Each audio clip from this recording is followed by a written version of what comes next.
Hey, beautiful creators. Rebecca, your Vibe mentor, here to help you raise your vibration so you can live your best life. I'm excited to bring to you today another connection point with my good friend Mirv. We met in a business class on life purpose recently, so I'm excited to have you here, Mirv. Welcome. Thank you so much, Rebecca. It means a lot. It's so good to be here with you, Rebecca. And for those that are watching or listening, today we're going to talk about something so important and interesting, and it's going to be about life purpose and mindset work that's related to hypnosis. So that's basically what Rebecca and I do. And today's episode is going to be fun and informative. So please stay tuned and listen to what we're going to have to say. How exciting. Very exciting. So Rebecca, tell me a little bit about what you do. You're the life purpose coaching that you're in. Absolutely. Yeah. So I had a kind of a tough childhood. I had a lot of different experiences that created a lot of negative core beliefs for me. And I experienced a lot of roadblocks, if you will, a lot of hitting my head against the brick wall. And I found myself saying many, many times throughout my young adult years, why didn't somebody teach me this in school? I just could not figure out why somebody didn't tell me that my thoughts were creating my reality or that, this track was running in my brain and I needed to be aware of it. And so after a lot of hiccups and a lot of bumps in the road, I finally broke through and started creating with intention. And ever since I realized that many, many people out there go through life without the awareness of their control over their lives and what they're able to create, that we truly are creators, that knowledge and that wisdom has just been dying to come out of me. My soul won't let me rest until I share it. And so that's why I have to share videos as often as possible and coach and help people find their life purpose and get the blocks out of the way so that they can really tap into the joy and the peace and the fulfillment and the freedom that comes from living what we were designed to live for. And so everybody has a genius that's inside of them. Everybody is perfectly imperfect. They're perfectly designed for the purpose that they were intended to live out. And I also believe that our purpose is intended to be given out into the world, that we are here to work together. We're pieces of a puzzle, and collectively we are incomplete if we don't find our purpose and start offering that to the world. So that is my life mission. Wow, that's so beautiful. That is so great. I'm sure you've hit on, hit the nail with that one. And I love what you said. My life is imperfectly perfect. Because if you told me that like probably 3 4 years back, I would have been like, what are you saying? Like, no, I am perfect. Hello, what are you talking about? Right before I went through my transformation. So I love that you said that. And we are truly individually all imperfectly perfect. And I have a motive, a little bit of a motive that I follow, that goes something like, I am not broken, I am breaking through, Mm, which is so beautiful because we're humans and we're not objects to break where you gotta, fix it or heal it for it to kind of like become something else. We're just figuring it out, right? We're just trying to figure it out. And my life purpose as well was very similar. I just didn't know what I wanted to do with my life. I was like in corporate for many years. And then I hit rock bottom. I went through a depression for a whole year, but I'm a positive person, of course. So I made depression look so good on me that nobody knew I was depressed, but only my weight and my body would tell people, because I would gain weight. I would gain weight and they're like, are you okay? And I'm like, yeah, I'm fine. yeah. But I wasn't fine. And that's because I almost, gave up on my life purpose. I didn't know what I wanted in life. I lived such a perfectionist life that I wanted to be perfect all the time. And I'm like, there's no possibly a way that I'm not perfect. So what is wrong with me? And I was just kind of, I needed to go through that. I needed to be depressed to find my life purpose.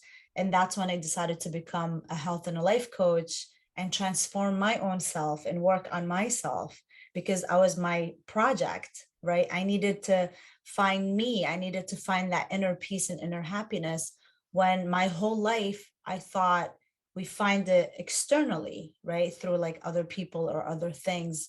oh, if I buy a house, I'm going to be happy. If Yeah. I buy a car, I'm going to be happy. If I'm in a relationship, I'm going to be happy. And guess what? Most of the times we're not, Yeah. because we're still not happy inside. So it took me a long time to figure that out, and to know that Merv, you have all the answers within. And that's so interesting that it takes you back to kind of like finding your life purpose in who you are, because a lot of us don't know who we are, right? And then that's when I got into hypnosis, coincidentally, and now I practice that with my clients, and I learned so much about it, to myself, obviously, and the clients that I practice with. And it's all right here in our minds. It's all about the reprogramming of our own minds, right? And it's so interesting that we both collaborated at the same time to talk about the life purpose and the mindset and the hypnosis, because it's all connected. And we're, I mean, I don't know about you, but I'm still figuring it out, you know? Absolutely. Yeah, it's not something that you just discover one day and you write it on a piece of paper and you put it on a plaque and it's stagnant and it never changes. In fact, I find the life purpose is continuously unfolding.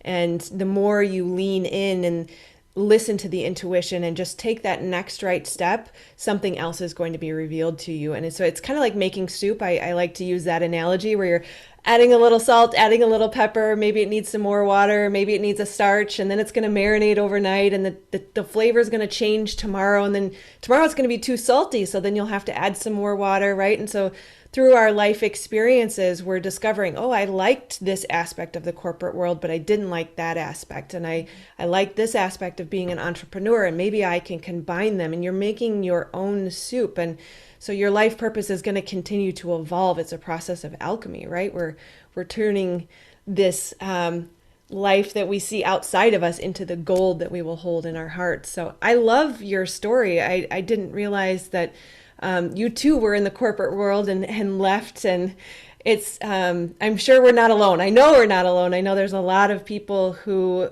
we go through the prescription that we've been given, right? You should do this. They kind of should all over us, right? And we should get a degree, go to college, get a corporate job, get married, get a house, have kids. And then, only then do we kind of, and if you're lucky before, you hit that wall and go, okay, when does the happiness come?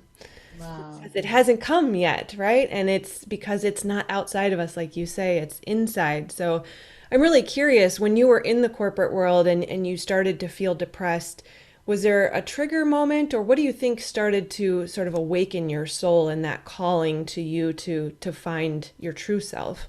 Ooh, that question just gave me the goosebumps. Like, I know, me too. yeah, that is such an important question, and it's interesting that you asked that. So at the moment, at the time, sorry, at the time I was living in Dubai. I was working as a consultant in healthcare, with startup companies. I'm originally from Jersey, but I moved to Dubai for 6 years. So if you've never been to Dubai, whatever you see online, that is Dubai. It's a luxury, extraordinary, like beautiful country. Like everything's accessible. They have the best of everything. So I was living life basically there, and working at startup companies, and always giving and giving and giving and giving and giving, right? So I'm a pleaser, I'm a giver, Mm. and forgetting myself along the way, and nobody's happy and satisfied at the end of the day. So I just started to catch myself like getting caught up in like um in uncertainty, and am I doing the right thing, and I'm giving a lot, and I'm not where I'm supposed to be or where I should be, right? And then I started to find myself little by little losing that interest and that motive of living in Dubai or working in corporate. And you've been in corporate, like your boss is never happy, your emails like suck, the way you write is not good, this, that, and the other. There's always an excuse, and there's always people pointing fingers at you that you're not doing a good job. So I was like, what is it? Like, what is it that I'm doing wrong? So I started to like kind of go into this rabbit hole of like, I'm not happy, nobody's happy. And I'm an overachiever. Like I'll make sure I finish the project and do a little extra work because I don't want to hear it, right? Yeah. But nobody's happy. And the culture in Dubai is very different than US. So people are not happy at the end of the day because they want more. Um, and that took me some time. And then I started to find, so I was athletic, into nutrition and working out and CrossFitting, and I was very fit. And then I started to lose that interest too. And then I started to become depressed and depressed and depressed, where I'm like eating everything and not caring about myself and not working out. And I think at the time I felt like I needed to quit corporate because it was depressing me rather than giving me that I'm excited to go to work feeling, right? And then I lost it. I was like, I don't know what I'm supposed to be doing. I knew I was supposed to be going somewhere, but I just didn't know what it was. I had no clarity, I had no guidance. And everything around me was telling me, you have to go back home, which is Jersey, US, where your family is. And I didn't want to move back to US. I was having, having a blast as I thought, but I Mm. actually wasn't, because I was becoming depressed. And I was like, no, I don't want to go back. No, I don't want to go back. So again, divine timing, right? The universe, God, the source, whatever you believe in, was telling me you don't belong here. Mhm. But my ego was pushing through. No, I want to stay here. No, I want to stay here. Mirv, nothing is working out for you here. You don't belong here. You have a bigger purpose, but you have to go back. So I started to feel and get in touch with my intuition. My ego wants to stay. Yeah. My intuition is saying, Mirv, you can't stay anymore because you're becoming unhealthy, right? And I'm a health freak. So when I decided to change everything and cut all ties and leave corporate and come back to US, I was like, oh my God, I'm here now. What do I do? I don't want to go back to corporate. No, I don't want to go back to corporate, right? I'm Your like soul's freaking like, no, I'm not gonna go, like kicking and screaming, right? Like, yeah, kicking and screaming. I'm like, oh my God, I don't know what to do. What am I gonna do? What am I gonna do? And for 6 months when I came back, I just didn't know what to do. I was like literally crying every day. I'm like, what am I gonna do? Like, what is it that I need to do? I know I'm supposed to go somewhere, but I still don't know what it is. And I don't know what made me Google and do research on like nutritionists and health coaching and personal training and all that, because I wanted to work on me. I wanted to lose weight. I wanted to get back to feeling healthy again. So I made myself my project, yes. right? I made myself my project and I looked up, I did so much research and I said to myself, I'm like, God, I trust you. Whoever's going to call me back from these like companies, whatever, whoever's going to call me back the next 10 minutes, I'm going to sign up with them. With what money? I have no idea. Good for With you. whatever savings I have, I'm going to sign up with them. And I kid you not, Rebecca, 10 minutes later, I get a phone call from the Health Coach Institute. And I loved everything they said. And I was sold. And I started to do it and then study it and transform my life. And it was a lot of mindset work. And I was like, oh my God, they don't teach you this stuff in school. How can they not? They don't That's what teach I don't you. understand is how do we give it away with not teaching this? It's incredible. Yeah, they don't teach you mindset work. They don't teach you self-care and self-love and look within, and money blocks, and like they don't teach you this stuff, right? Yeah. So when I went through it, I was like, I'm hooked. I always wanted to help people, but I just didn't know how. And I had to go through that. I had to go to Dubai. I had to go through this depression. I had to hit rock bottom for me to snap out of it again and be like, Merv, you have a bigger purpose. And trust me, as I was going through, I was still kind of like confused on what I want to do with health coaching. And then I became I got the certificate of life coaching. And then I discovered hypnosis. And I'm like, all this stuff, what am I going to do? How do I help people? I want to help people, but how do I help people? Right. And then you and I learned, the whole business aspect of you can't help everybody. You Yeah. can't be like a know-it-all person. You have to just help one person.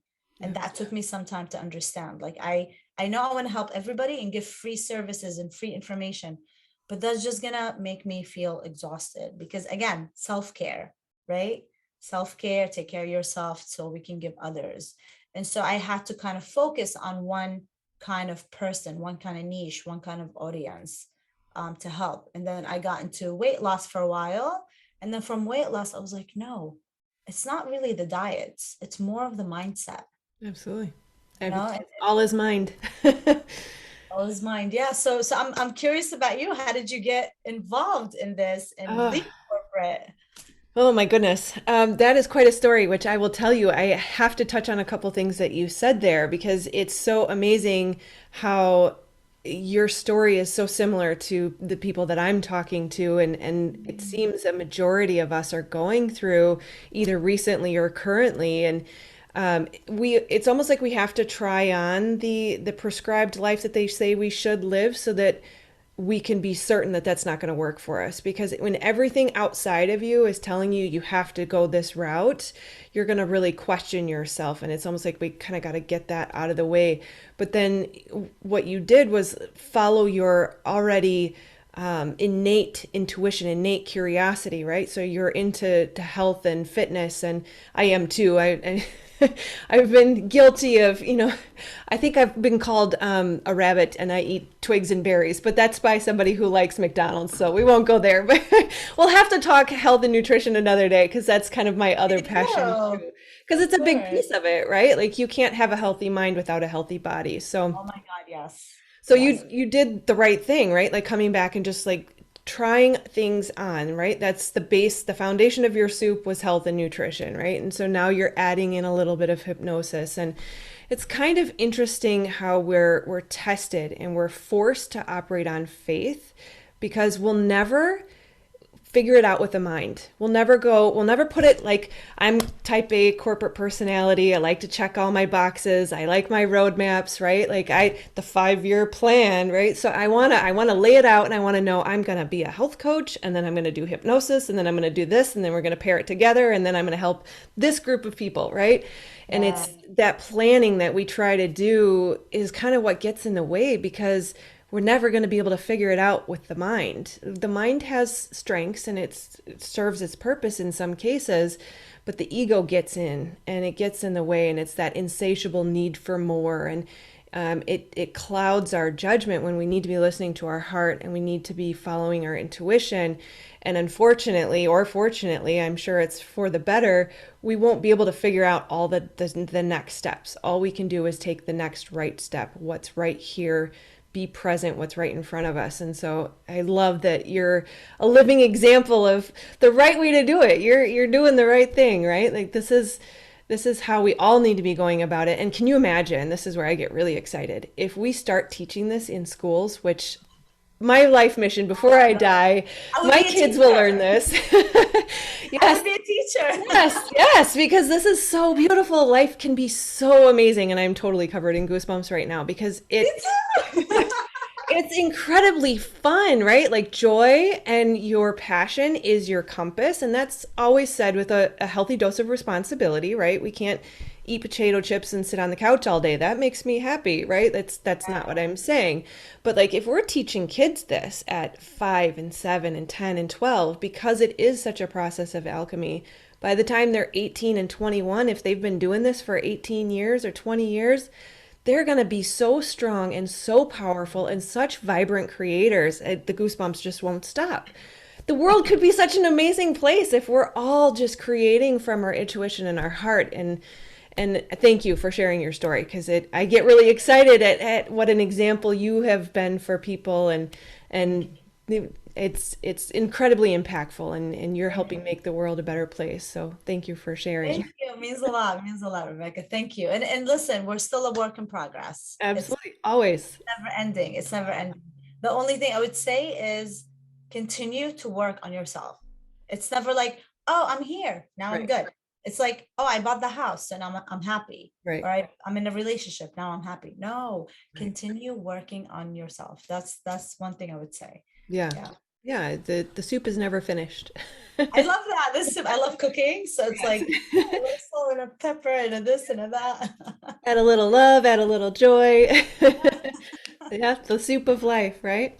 Of Yeah, life. so I mean, you asked about my story. Like I mentioned, I would say the first 27 years were pretty tumultuous. So pretty much any difficult life experience you can imagine I experienced. And I don't like to go into the gory story. I'm all about telling a new story because if we keep telling the old story, we're recreating the past. And so while it's nice to be able to help people with those experiences, that's great. But when I was 27, and someone gave me a book called A Peaceful Mind, and it's cognitive behavioral therapy essentially, and it really is all about just noticing and being the observer of your thoughts, and questioning your thoughts, because your thoughts will lie to you. They actually are not always your friend. The mind, surprisingly, is usually the last to know and just keeps repeating the last thing it heard.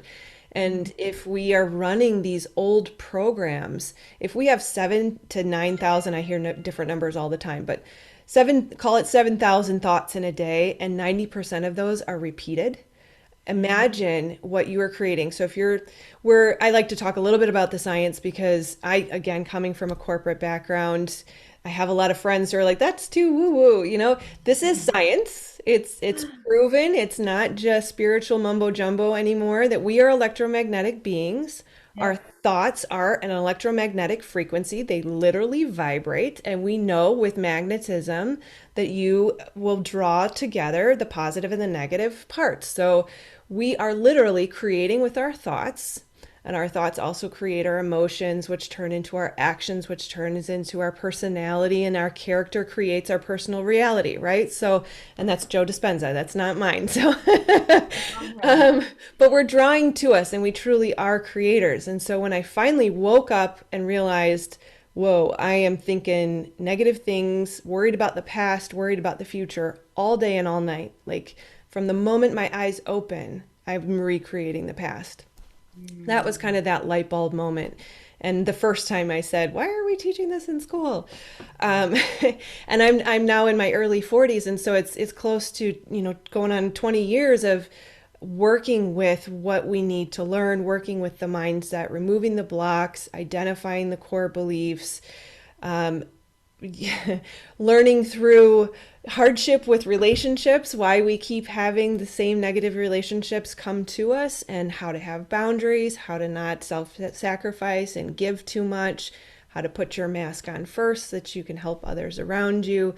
All of these little lessons just kept building and building. And I feel like we can only retain so much. I'm a perpetual learner. I love learning. It's kind of something I crave. And so you see my books, that's not even the half of them. Like I'm constantly buying books and stacking them, next to my bed with the plan to read them. But you can only retain so much before you kind of become saturated. It's almost like you're a cup. You have to empty some of that out. And that's where I just could not survive in the corporate world anymore. I really like the people, I like the camaraderie, I like the organized structure of trying to achieve a goal, but at the end of the day, that company's ROI just didn't matter to me.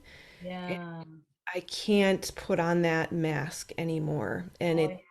there's like a separation of self that happened for me, where I want to be kind and I want to be loving to these people because they are individuals and they have intrinsic value, but at the same time, collectively, those people made up that organization that was preventing my soul from living its purpose. And so I would struggle with the genuine desire to be kind, and yet the resentment that I had to be there at the same time. And life will push you out, as you experienced, when you're just not meant to be there anymore. You can't do it. You just can't do it. There's only so much energy you can give to it before it shuts you down if you don't walk away. And so Yeah. Yeah, for sure. that was my experience, where I just said, I give up. I love it. I love it.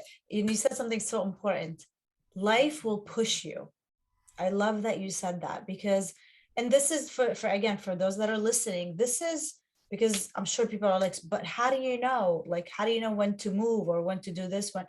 You will know. Mhm. You will know within your intuition. So if your intuition is saying quit your job, but your ego saying don't you dare do it, the title, the money, the comfort, the ambiance, that this and that and the other, right? But your intuition saying you are miserable, leave it, you have something better out there, and you're scared to take that move or to make that move because you're comfortable, Yeah. right? So we're comfortable, we have this comfort zone that we love to stay in as humans. Mhm. And so you're comfortable, you're like, no, I'm not giving that up, I worked so hard for it. But you have no idea what's waiting for you when you take that move, that uncomfortable move, and you come out of your comfort zone, and it's going to be scary as F, scary as F to do it. But I guarantee you, and this is something I'm guaranteed because I've been in it, and Rebecca's been in it. I guarantee you it's going to be so much better on the other side. So much better how? Maybe you're not going to have the same money yet.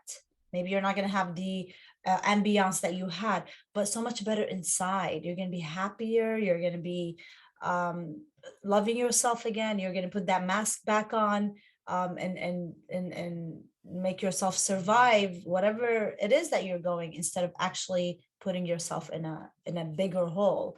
So whenever you feel uncomfortable, whenever you're scared, go ahead and take it.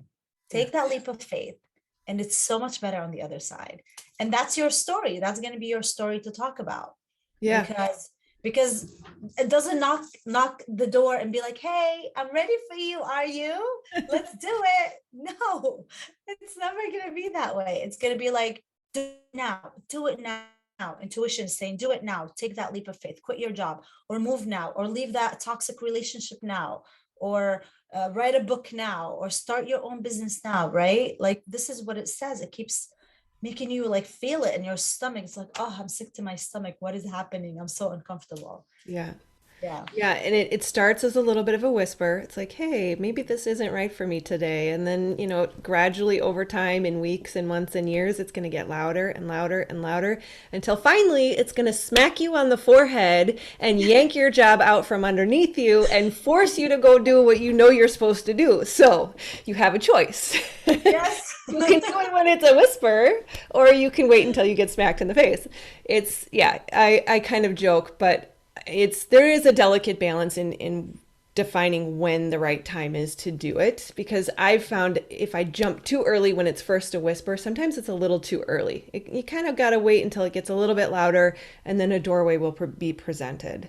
Yeah. And you'll know when that time comes. So it's not always when you first get the instinct, but it's not quite the smack on the forehead either. So the other thing too is to remember that the ego will say, this isn't going to look good. Your friends are going to think you're crazy. Your mom's going to be so upset, right? And we're afraid of the mess that we're going to create by having to make this switch, because it's not an easy transition. There's going to be some hiccups. If you're lucky and if you're smart, you'll be able to start a side job. I have kids and a family, so that was really hard. I had to make that abrupt transition, but for some people they can do it at night or in the evenings, and that's great. If you can find a way to bridge it, that's great. But don't let the mess make you afraid and make you scared or prevent you from making the change. And that's kind of, I think, one of the most important pieces is to remember there is a message in the mess, that while it does not look good or feel good, it's very uncomfortable. And I love that you touched on this too. It's hard work to kind of start the process, get over the hurdles, change the mindset. All of that seems so daunting on this side of it, where we're resistant to it. We don't want to do it. We're avoiding it. We're trying to escape it, and it's not going to let us escape. So really we just end up wasting a lot of energy and time trying to resist it. But if we push through, like you said, there's a little bit of hard work on the front end, but it actually is easier on the other side. There's more joy, there's more peace.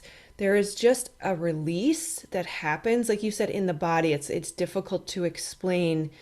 For me, the word is peace, but for someone else, it might be a different word, where there's a calm. The internal chaos goes away. The tug of war with, do I go? Do I stay? Who am I? Am I enough? Is this fulfilling? Is my boss going to be mad at me? Right? All of that just kind of floods away, and you can be at peace and know, I'm in the right place. I'm doing the right thing. This is right for me. And there's a message in that process of getting to that place. And there's so much joy on the other side of doing the hard work. It doesn't feel like work anymore. So Yeah. I love that. Yes. Yeah. So for you, it's peace. For maybe, I think for me, it was, yes, inner peace, and it was happiness again. yeah, because I'm all about happiness. I'm all about you can find happiness, you can change your life, you're not obligated to be in a situation that you're not comfortable with. So I am for that because I've been wearing so many masks my whole life to please other people. So right now I'm authenticity, no mask. This is who I am. I'm living my purpose, and we're forever. And I guess this would be my takeaway from this to people that are listening. You will forever follow your life purpose. We again, Rebecca and I still don't know exactly who we want to be, but as you take that action, as you move forward, the more uncomfortable, the more action steps that you're taking, the more growth you're going through, the more you find who you want to be. Like when I first started, it was mainly weight loss I was doing. And then I was like, no, there's more to it. I want to do more. Right. So I wasn't 1,000% satisfied because I know I want to do more. I know I can do more. And then I got into um, hypnosis and I do that. And then I'm like, but no, I feel like I want to do more. So just follow those intuitive feelings of no, there is more for you out there. And again, it's not gonna like you're not gonna jump from A to Z. No, you're gonna go through the alphabet slowly until you get to where you want to be. And like Tony Robbins, talks about his story, and like Dr. Joe talks about his story. Like we all started small and started like that, not knowing what we want to do, but we're following something. Yeah. And I'm following that that feeling that like, oh my God, that feels so good. That like exciting feeling, right? So when you don't have that feeling anymore, you're really not living. So just follow your intuition and practice on that, and you will find your life purpose as you go, basically. Yeah. Yeah, Yeah. and I like that you said too about not wanting to do it. And if you don't want to do it, sometimes that's the very thing you should do. And I think Mel Robbins talks a lot about how the brain is designed to keep you safe, not Mhm. to help you find happiness. And so we need to sometimes get out of the head and follow the heart and those intuitive hints, like you say. So Mirv, it has been such a pleasure talking to you. I am so enjoying our time. I would really love to connect again on nutrition and how the mindset is connected to nutrition and our life purpose and all these fun things that we probably talk about all day. So I really I enjoyed know. my time. Yeah, yeah, no, definitely. We have to do another episode on nutrition or weight loss, like it's all Yes. handy. So yeah, for Yeah. sure. Stay tuned, guys. We're gonna definitely connect again. And Yeah. thank you so much, Rebecca, for being here. This Yes. was this has been fun, and I'll see you soon. Yes. Thank you for taking the time, Mirv. Namaste. Yes, namaste. And oh, by the way, guys, don't forget to subscribe. Yes. Yes. All around to Yes. Rebecca and myself. I'd And really love to hear from our audiences if you are pursuing your life purpose, if this is something that is kind of in the back of your mind, that would, if you have questions or anything you want us to talk about the next time we get together, we'd love to hear from you. So comment below and we'll definitely get together again soon. yay. All right, Yay. bye guys. Bye.